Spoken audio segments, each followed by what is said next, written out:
Hello दोस्तों, आइए जानते हैं इस समय की एक चर्चित शख्सियत प्रशांत भूषण के बारे में। जैसा कि आप मीडिया रिपोर्ट्स में एवं सोशल मीडिया इत्यादि पे देख रहे होंगे कि प्रशांत भूषण इन दिनों चर्चा में हैं। उनके चर्चा में होने की वजह है सुप्रीम कोर्ट में अवमानना से जुड़ा हुआ एक नोटिस और उस पर कार्रवाई।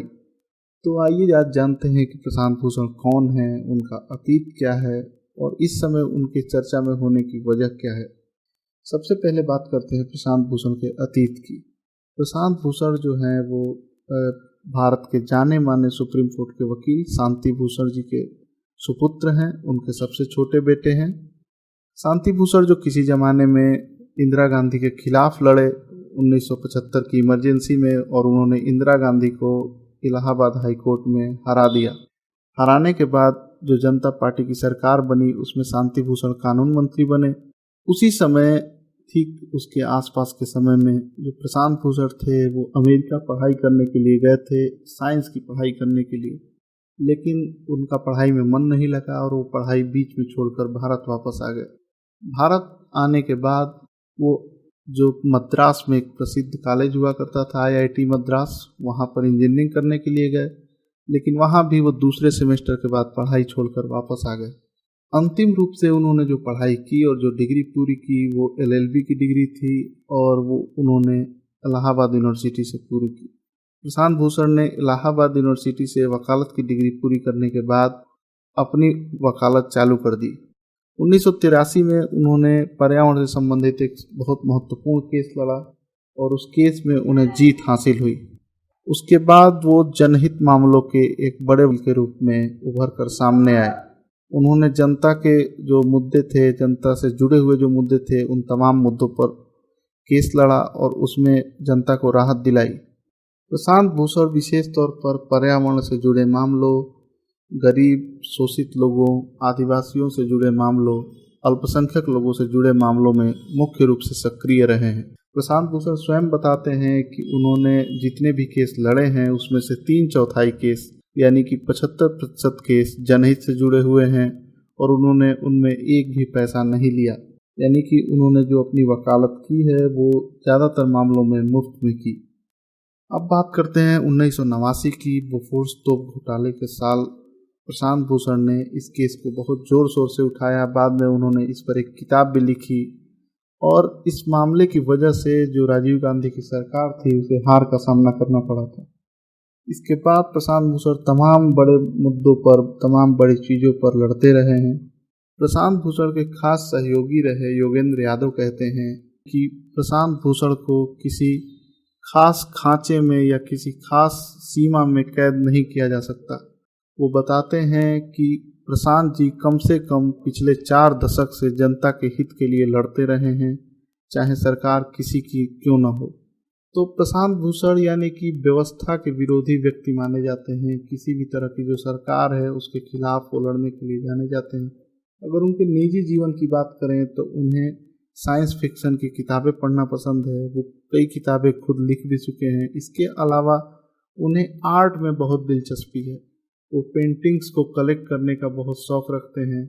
इसके अलावा प्रशांत भूषण स्वयं ऑर्गेनिक फार्मिंग में दिलचस्पी रखते हैं।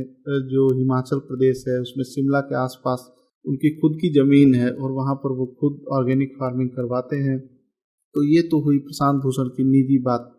अब आइए बात करते हैं प्रशांत भूषण से जो जुड़े हुए प्रमुख मामले हैं, जो प्रमुख केसेस उन्होंने अभी तक लड़ा है उसके बारे में समझते हैं।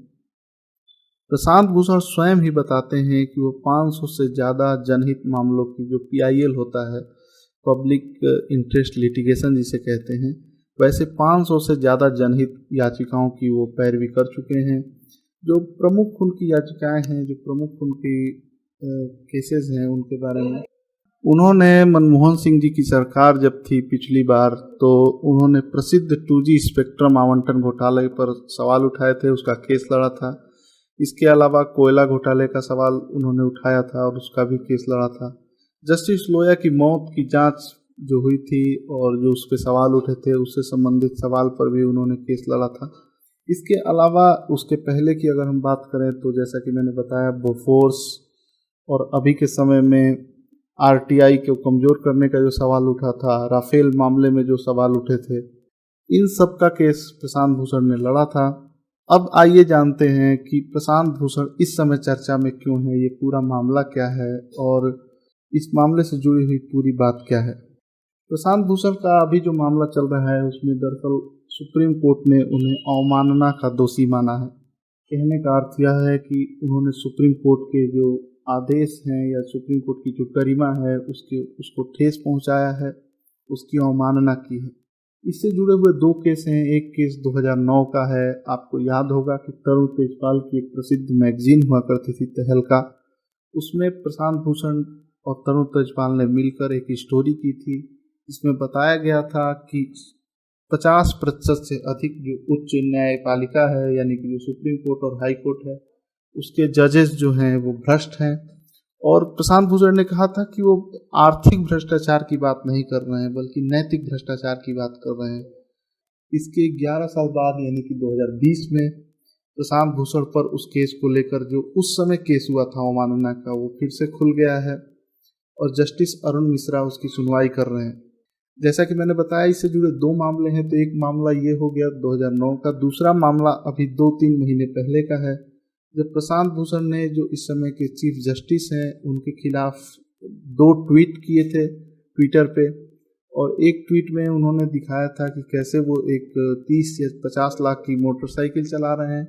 दूसरे ट्वीट में भी उन्होंने कहा था कि जो पिछले 4 सुप्रीम कोर्ट के चीफ जस्टिस रहे हैं उन्होंने सुप्रीम कोर्ट के जो मर्यादा है उसका पालन नहीं किया है। इसको लेकर सुप्रीम कोर्ट ने स्वतः संज्ञान लेते हुए इनको प्रशांत भूषण को अवमानना का दोषी माना और उनके खिलाफ सजा मुकर्रर करने के लिए 19 तारीख की डेट दी थी। 19 तारीख जो कि अब बीत चुकी है। 19 को जो हुआ वो हम बता देते हैं आपको। 19 तारीख को प्रशांत भूषण को माफ़ी मांगने का मौका दिया गया। जस्टिस अरुण मिश्रा ने कहा कि गलती किसी से भी हो सकती है, आप 100 अच्छे काम कर सकते हैं लेकिन इससे आपको 10 बुरे काम करने की इजाज़त नहीं मिलेगी। लेकिन प्रशांत भूषण ने माफ़ी मांगने से इनकार कर दिया। उन्होंने कहा कि जो उन्होंने बयान दिया है अदालत के ऊपर और अदालत के जजेस के ऊपर, वो उनकी जो स्वतंत्रता है अभिव्यक्ति की है उसके साथ ही उनका कर्तव्य भी है, क्योंकि उन्हें लगता है कि इसमें सुधार की आवश्यकता है। उन्होंने कहा कि न मैं दया की मांग करूंगा और न मैं माफ़ी मांगूंगा। उन्होंने 1917 में महात्मा गांधी के जो चंपारण का केस था राजद्रोह का, और जैसा कि आप जानते हैं गांधी जी ने क्या कहा था। गांधी जी ने कहा था कि आप मुझे कड़ी से कड़ी सजा दीजिए। ठीक उसी बात को प्रशांत भूषण ने 19 तारीख को दोहराया। इसके बाद जज ने उन्हें फिर भी पुनर्विचार करने के लिए 2 या 3 दिन का समय दे दिया है। 25 अगस्त को मामले की सुनवाई फिर से होनी है। जो सरकार के सॉलिसिटर जनरल थे वो इससे रक्षात्मक भूमिका में आ गए और उन्होंने सुप्रीम कोर्ट से कहा कि आप प्रशांत भूषण को कोई सज़ा न दें, इन्हें छोड़ दिया जाए, क्योंकि ऐसे और भी कई सारे जो जजेस हैं, जो रिटायर्ड जजेस हैं, उनका भी ऐसा मानना है कि सुप्रीम कोर्ट में भ्रष्टाचार हो रहा है। उसकी जो लोगों में जो सुप्रीम कोर्ट की एक पहचान थी, जो इज्जत थी, वो कम हुई है। लेकिन जस्टिस मिश्रा ने कहा कि ऐसा नहीं किया जा सकता। जब तक अदालत दंड नहीं दे देती तब तक उसका काम पूरा नहीं होगा। और ऐसा कहकर उन्होंने उनको वापस समय दिया है 4 या 5 दिन का सोचने के लिए, अपने बयान बदलने के लिए। प्रशांत भूषण ने अपने बयान को किसी भी तरीके से बदलने से इनकार कर दिया है। अब देखते हैं कि आगे क्या होता है, ये तो वक्त ही बताएगा।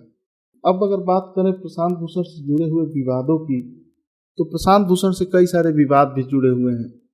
कई लोग ऐसा कहते हैं कि उन्होंने एक समय भगवान कृष्ण के ऊपर कुछ टिप्पणी की थी। कई लोग ऐसा भी बताते हैं कि उन्होंने कश्मीर में भी किसी जनमत संग्रह इत्यादि की बात कही थी। इसको लेकर बहुत हंगामा हुआ था, प्रशांत भूषण की बहुत सारी आलोचनाएं भी हुई थी। लोग कहते हैं कि वो विवादित व्यक्ति और विवादों के द्वारा लोकप्रियता हासिल करना चाहते हैं। तो कई सारे लोग उन्हें जनहित वकील मानते हैं या जनहित के लिए लड़ने वाला एक योद्धा मानते हैं। अब आगे क्या होगा ये तो वक्त ही तय करेगा।